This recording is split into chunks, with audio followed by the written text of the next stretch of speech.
My sister stole my inheritance and laughed in my face, but karma came for her hard.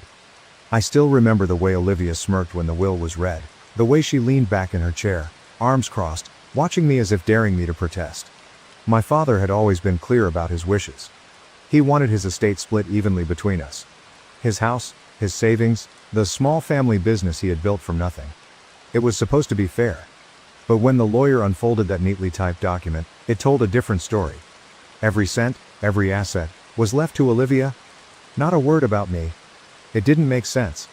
I felt the blood drain from my face as she turned to me, feigning surprise for all of 2 seconds before letting out a quiet, satisfied laugh.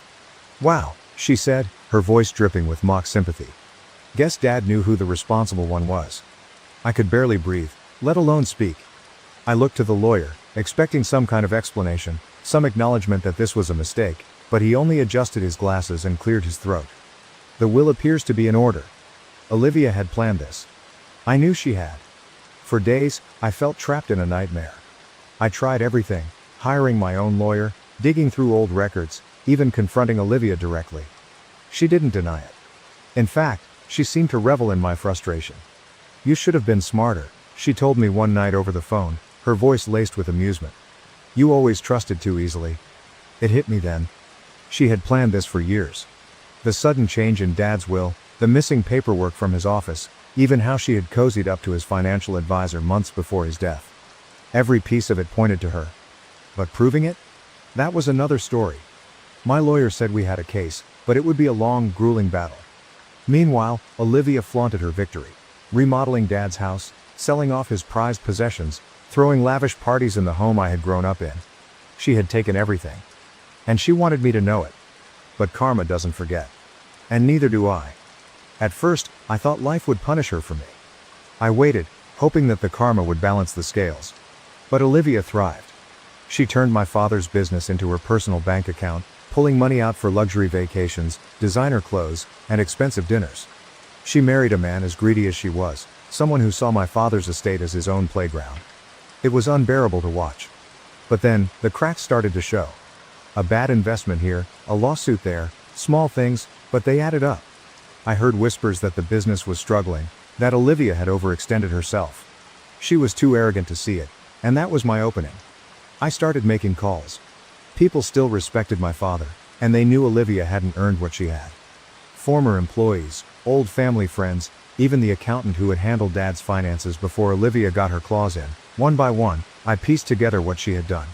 The forged documents. The manipulated accounts. The quiet threats to anyone who questioned her. It was all there, buried beneath her polished image. I took it to the right people. And this time, the law was on my side. The investigation hit her like a storm. Suddenly, Olivia wasn't untouchable. The business was audited, her finances frozen. Her husband, ever the opportunist, bailed the second the money dried up. The house, our father's house, was seized to cover the debts she had racked up. And just like that, everything she had stolen slipped through her fingers. When she realized I was behind it, she came to me, desperation replacing her once smug expression. "You did this?" she hissed, eyes wild with fury. I only smiled. "You should have been smarter," I said, throwing her own words back at her. She had laughed in my face once, but now, standing there with nothing left, she wasn't laughing anymore. And I had never felt more at peace. Olivia's downfall should have felt like enough. Watching her lose everything, seeing the panic in her eyes as she realized there was no way out, it was satisfying. But it wasn't over. Not yet. She still had her pride, still carried herself like she could claw her way back to the top.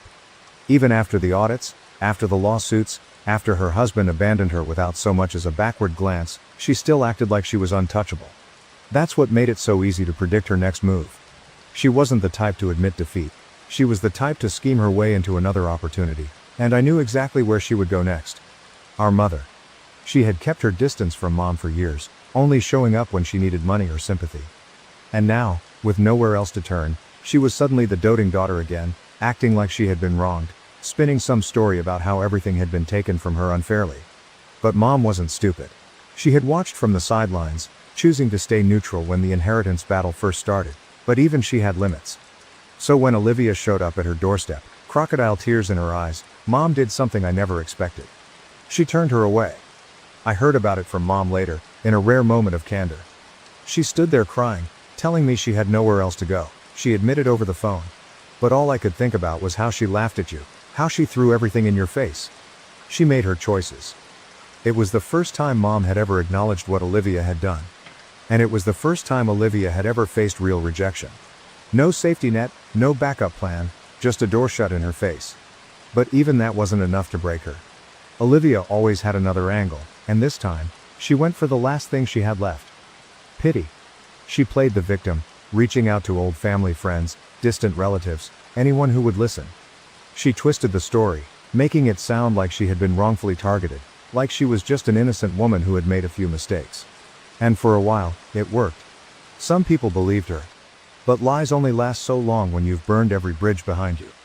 Eventually, people started seeing through her act, and one by one, those last few lifelines disappeared. She was desperate now, and desperation made her reckless. That's when the final blow came. Not from me, not from karma, but from her own arrogance.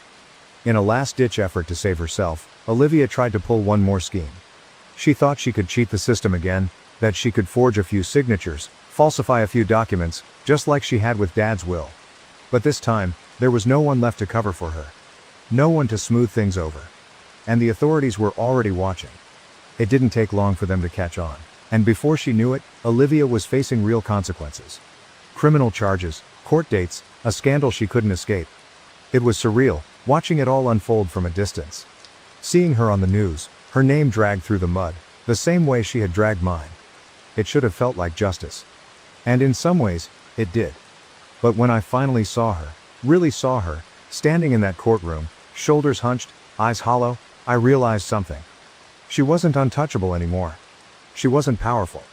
She wasn't even the Olivia I had grown up with. She was just broken.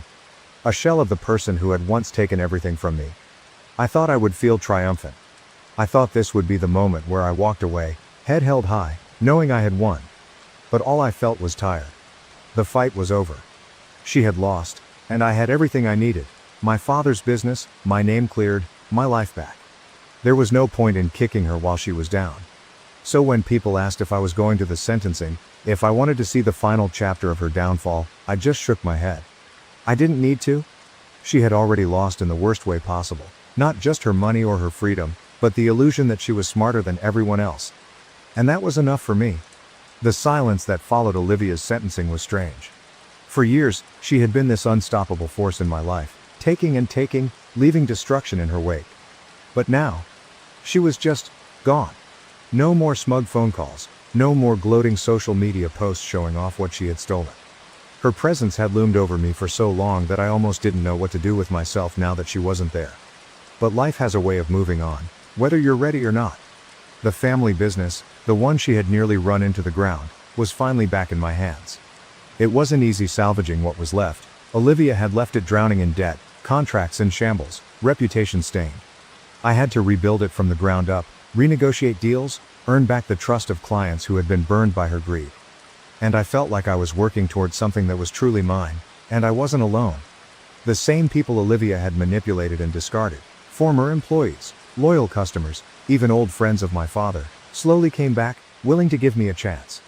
It took months of late nights, of fixing her mistakes, of undoing the damage she had caused. But little by little, the business started to thrive again. It became what my father had always wanted it to be. But Olivia wasn't done suffering yet. Even from behind bars, her life kept unraveling. More people came forward with claims against her, former business partners, lenders, even so-called friends she had borrowed money from and never paid back. It was like a dam had broken, and every shady deal, every underhanded move she had ever made was finally coming to light. Her name became toxic. No one wanted to be associated with her, not even the distant relatives who had once defended her. And then came the final blow, the divorce. Her husband, the same man who had eagerly spent my father's money alongside her, wasted no time in filing for separation. He moved on quickly, flaunting a new relationship with a younger woman, leaving Olivia with nothing. When I heard about it, I almost laughed at the irony. She had built her life on power and control, on the belief that she could always outsmart everyone. But in the end, she was just another stepping stone for someone as ruthless as she had been. She had no one left to manipulate, no one left to use. Months passed, then a year. I thought I would never hear Olivia again, But life has a way of throwing unexpected moments at you. It happened on a cold evening, just as I was locking up the office. My phone buzzed with a number I didn't recognize. I almost ignored it, but something told me to pick up. "Hello?" I answered, and for a few seconds, there was nothing. Just silence. Then, a voice I hadn't heard in over a year, weak, hesitant, almost unrecognizable. "It's me," Olivia said. My grip on the phone tightened. For a moment, I didn't know what to say. Part of me wanted to hang up. Another part of me was just curious. "What do you want?" I asked, my voice flat. She exhaled, and I could hear the exhaustion in it. "I have nothing left," she admitted. She didn't sound angry or bitter. Just tired. "I lost everything, Her voice cracked, and she stopped herself. I don't even know why I called. I should have felt satisfied.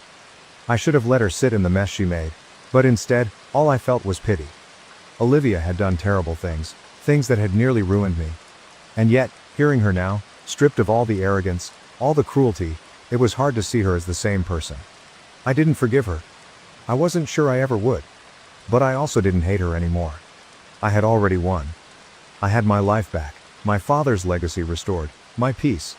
Olivia, on the other hand, had nothing but regret and an empty future. And maybe that was the worst punishment of all. "Take care of yourself, Olivia," I said finally, my voice steady. Then I hung up. And as I stepped out into the cold night, I realized something. The weight I had carried for years, the anger, the resentment, the need for revenge, was finally gone. She had stolen everything from me once. But in the end, I was the one who had truly won. And that was all the closure I needed. After that phone call, Olivia became a ghost. She disappeared from my life completely, and for the first time in years, I didn't waste a single thought on what she was doing or where she had ended up. My focus was on the future, on rebuilding, on reclaiming the years she had stolen from me. The business was thriving now, stronger than it had ever been, and with every milestone I reached, I felt closer to my father's original vision. The house, the one Olivia had flaunted as her trophy, was no longer a painful reminder of what I had lost.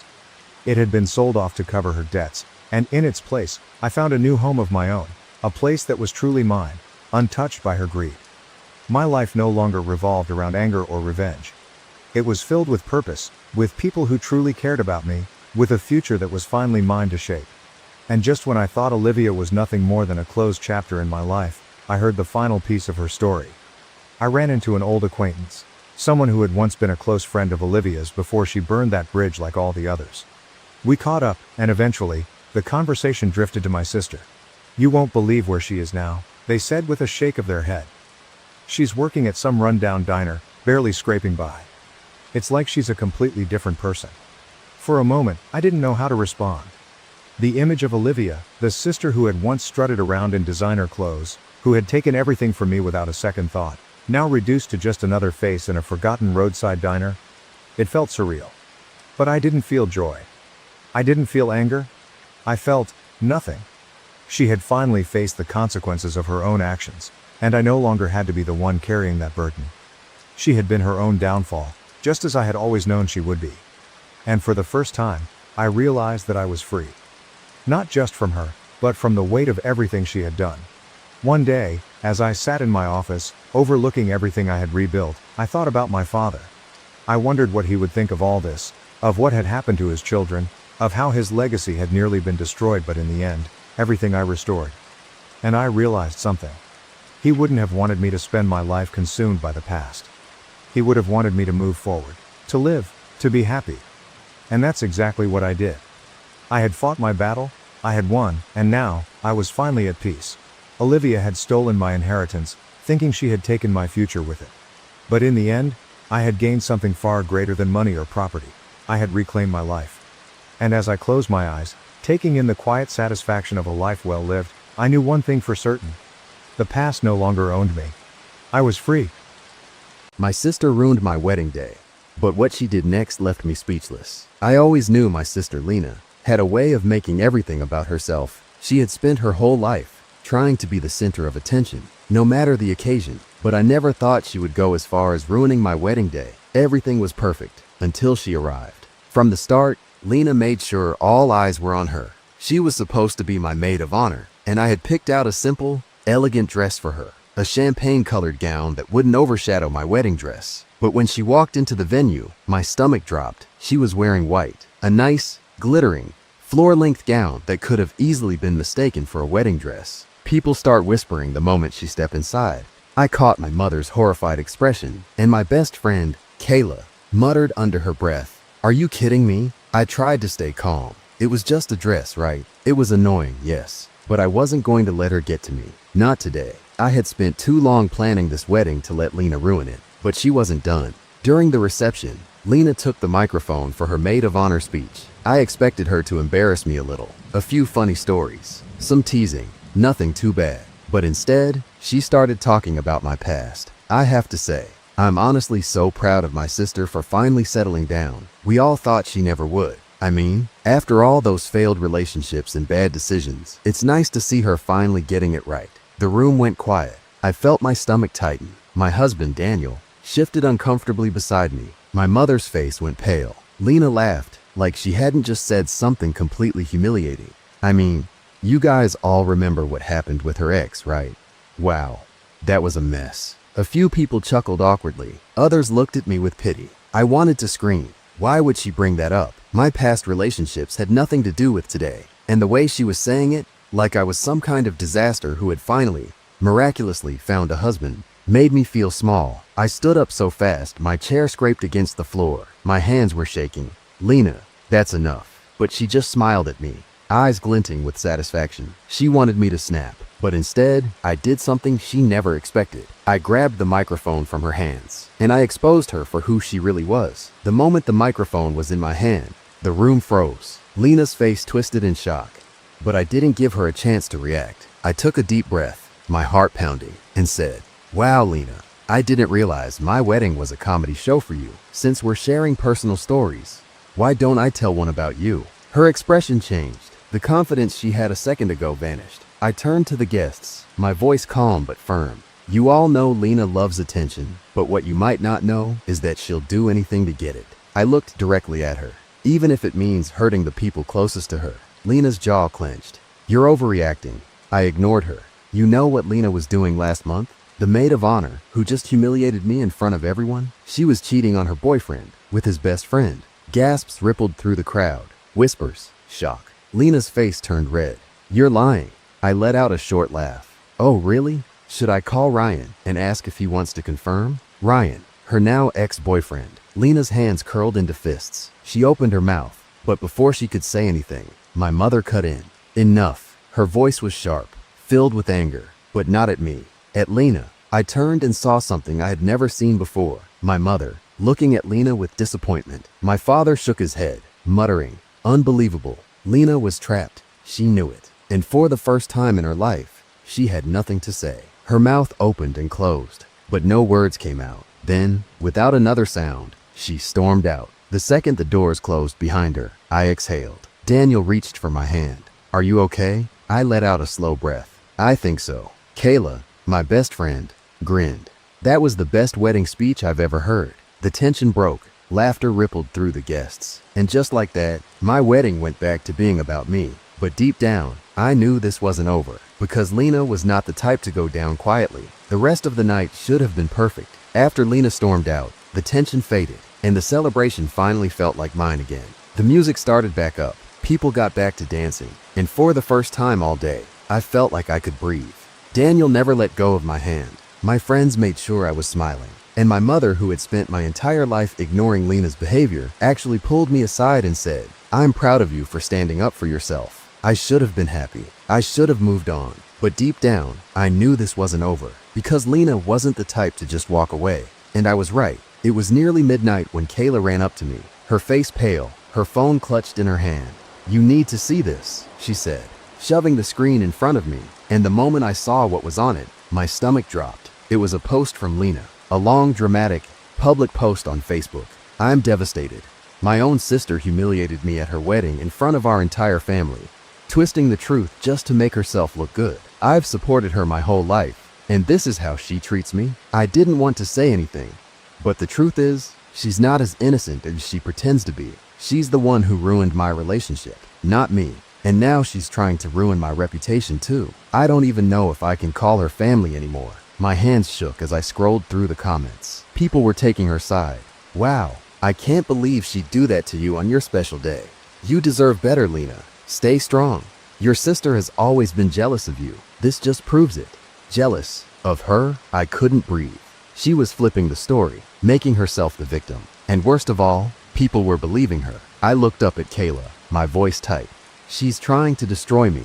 Kayla's jaw clenched. Not if we destroy her first. I spent the next hour trying to ignore the burning in my chest. I didn't want to stoop to Lena's level. I didn't want to play her game. But how was I supposed to just let this happen? My wedding day, the one day that was supposed to be about me, was now turning into Lena's personal drama show. Daniel wrapped an arm around me, pulling me close. She's trying to bait you. I sighed, pressing my fingers to my temple. And it's working. Kayla, who had been furiously typing on her phone, suddenly let out a sharp laugh. Oh, this is rich. I looked at her. What? She turned her phone toward me. Lena's ex just messaged me. I blinked. Ryan? Kayla nodded, grinning like she had just won the lottery. Oh yeah, and guess what? He has screenshots. I grabbed the phone, my heart pounding. Messages from Lena, proof that she had cheated on him. Flirty texts, plans to meet up, even one where she straight up said, he'll never find out. I stared at the screen, my pulse racing. This was it. This was my chance to end this. I looked at Daniel. If I post this, it'll destroy her. He held my gaze, his voice steady. Then do it. Kayla was practically bouncing with excitement. I'll do it for you if you want. Just say the word. I exhaled slowly, my fingers tightening around the phone. Lena wanted a war, and now she was going to get one. I think for a second, my mind racing. Posting the screenshots would end this instantly. It would prove that Lena was lying, expose her for what she really was, and finally make people see the truth. But a part of me hesitated. Did I really want to go that far? Daniel must have seen the conflict on my face because he squeezed my hand. You don't have to do this. Kayla, on the other hand, was practically vibrating with anticipation. Yes, she does. I sighed, dragging a hand through my hair. I had spent my whole life letting Lena get away with things, letting her twist the truth, letting her win. And now, she was doing it again on my wedding day. I clenched my jaw and handed Kayla the phone. Do it. Her eyes lit up with pleasure. Within minutes, the screenshots were everywhere. Kayla sent them to every single person who had commented on Lena's post, then uploaded them to her Instagram story with the caption, Lena, do you want to try that again? The reaction was instant. People started deleting their comments. Others turned on Lena completely. The same people who had called me jealous were now calling her a liar, a manipulator, a cheater. Ryan even added his own post, confirming everything and saying, maybe next time you try to ruin someone's wedding, don't forget who knows your secrets. I almost felt bad for her. Almost. But then my phone buzzed. Lena, calling me. Kayla grinned. Oh, this is gonna be good. I took a deep breath and answered. What do you want? There was silence on the other end. Then, in a voice I barely recognized, Lena whispered, you just ruined my life. I let out a short, humorless laugh. You ruined your own life, Lena. She sucked in a shaky breath. I was just messing around, okay? I didn't think I'd fight back. I cut her off. You've spent years making my life hell. I let it slide. Every single time. But not this time. My grip tightened around my phone. You don't get to play the victim now. She went quiet. For the first time ever, Lena had nothing to say. Then, after a long pause, she let out a choked laugh. You know what? Fine. You win. Are you happy now? I didn't answer, because for the first time in my life, I actually did feel like I had won. Another pause. Then, softer, almost broken, she whispered, I don't know how to fix this. That caught me off guard. I had never heard Lena sound defeated. I should have felt satisfied. I should have told her, that's your problem, not mine. But instead, something inside me shifted. Because no matter how much I hated what she did, no matter how awful she had been, she was still my sister. I exhaled, my voice calmer now. Maybe you start by actually apologizing. Silence. Then, in the smallest voice, she said, I am sorry. And for the first time ever, I actually believed her. I sat there, phone pressed against my ear, waiting for Lena to say something else. But she didn't, just silence. For the first time in her life, she had no excuse, no sarcastic comeback, no way to twist things in her favor. And I didn't know how to feel about that. Part of me wanted to stay angry, to remind her that this was her own fault. But another part of me, the part that had spent my whole life wanting a real sister, wondered if maybe, just maybe, This was the moment she finally realized what she had done. After a long pause, Lena finally spoke again. "How to fix this?" she repeated, her voice small, almost scared. And for the first time that night, I hesitated. I had spent years wanting an apology from her, but now that I had one, what was I supposed to do with it? I sighed, rubbing my temples. "Lena, you can't take back what you did tonight. You can't erase the way you treated me for years. But if you really mean it, if you're actually sorry, then prove it." She sniffed on the other end, and I realized she was crying. Lena never cried, not in front of me, not in front of anyone, but here she was, breaking down over the phone. "How?" she asked, and honestly, I didn't know. I let out a slow breath. "Start by telling the truth." There was another long pause. Then, barely above a whisper, Lena said, "Okay." And then she hung up. I didn't expect her to actually do it, but she did. The next morning, I woke up to my phone buzzing nonstop. Messages, missed calls, notifications from social media. And when I saw what had happened, I sat up so fast I nearly fell out of bed. Lena had posted a long public apology. Last night, I let my jealousy and selfishness ruin what should have been the happiest day of my sister's life. Instead of supporting her, I made it about me. I tried to humiliate her. And when that didn't work, I played the victim. I've spent years treating her like competition instead of family. And now, I'm finally facing the consequences of that. She didn't deserve any of it. And I'm sorry. I read it twice, then a third time. My heart pounded in my chest. Was this real? Comments flooded in. Some were still defending her, but most people were calling her out. Others were shocked she was even admitting it. Kayla had texted me, "Oh shit, did you see this?" I stared at the screen, my hands shaking. Lena never admitted she was wrong, ever, but she just did, publicly. And for the first time in my life, I didn't see her as just the sister who had made my life miserable. I saw someone who was finally trying to change. I didn't know if I was ready to forgive her, but maybe, just maybe, this was the first step. I spent the whole morning staring at my phone. I kept rereading Lena's apology, half expecting it to disappear like maybe I had imagined the whole thing. But it was still there, sitting at the top of her profile, with hundreds of comments underneath. Some people were supporting her, saying it was brave of her to own up to what she had done. Others weren't so forgiving.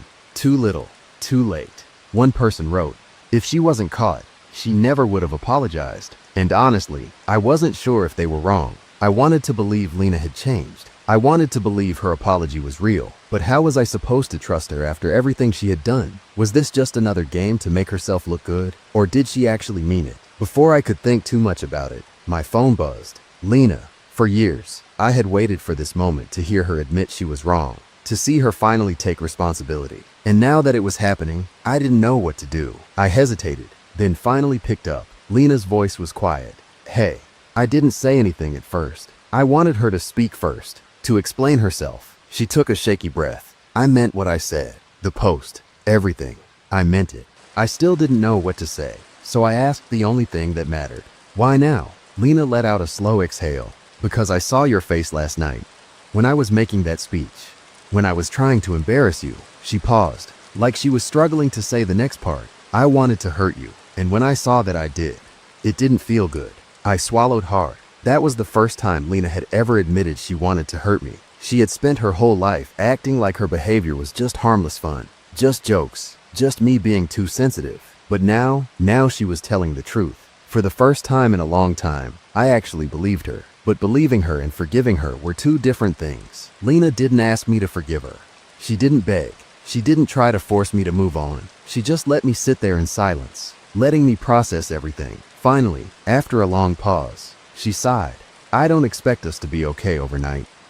I know I messed up. I know I've messed up for years, but I want to fix it. If you'll let me." I closed my eyes, leaning back against my bed. Could I let her? There was a time when I would have said no, a time when I would have held on to my anger and never looked back. But the truth was, I was tired. Tired of fighting, tired of being angry, tired of looking at my own sister like she was the enemy. I let out a breath. "I don't know if I can trust you yet." Lena was quiet for a moment. Then she said, "Then let me prove that you can." I didn't answer right away, but for the first time in a long time, I didn't hang up on her. Maybe that was a start. The days after Lena's apology felt strange. For years, our relationship had been a constant battle, me defending myself, her tearing me down. But now there was nothing but silence. She didn't bombard me with excuses. She didn't try to pretend things were instantly better. Instead, she did something I never expected. She gave me space. At first, I didn't know what to do with that. I kept waiting for her to mess up again, to go back to her usual behavior, but she didn't. She stayed quiet on social media. She didn't text unless I responded first. And when my mom called, telling me that Lena had been asking how I was doing, I felt something I hadn't in years: hope. Then, about a week later, she texted me. "I know I don't deserve to be at peace with you yet, but I want to try. Can we meet up? Just us." I hesitated. This could go horribly wrong, but a small part of me, the part that had spent a lifetime wanting a real sister, pushed me to give her one last chance. So I said yes. We met at a quiet cafe, far from our usual family gatherings, where no one could interfere or take sides. When I walked in, she was already there, sitting nervously, stirring her coffee over and over. The moment she saw me, she stood up. "I wasn't sure if you'd actually come," she admitted. I sat down, folding my hands in front of me. "I wasn't sure either." She let out a small, shaky laugh. "Fair." For a while, neither of us spoke. The weight of everything sat between us: years of jealousy, resentment, and missed chances. But then Lena did something that caught me completely off guard. She reached into her bag and pulled out a small envelope. She slid it across the table. "I know an apology isn't enough, so I want to show you that I mean it." I frowned, opening it carefully. Inside was a handwritten letter and a check. A check for every penny she owed our parents. I stared at it in shock.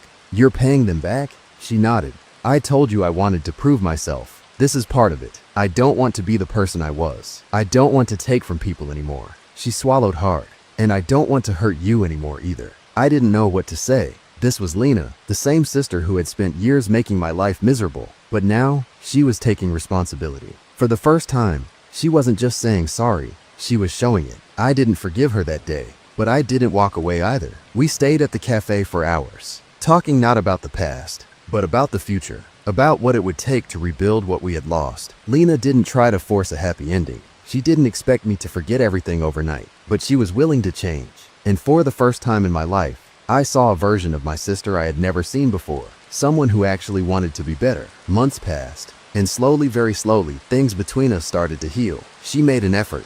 She listened more than she talked. And when my birthday came around, instead of trying to steal the spotlight, she showed up just to celebrate me. It wasn't perfect. It never would be, but it was real. And that was enough. Because in the end, Lena didn't just ruin my wedding. She changed everything. She did something I never thought she would. She finally put me first,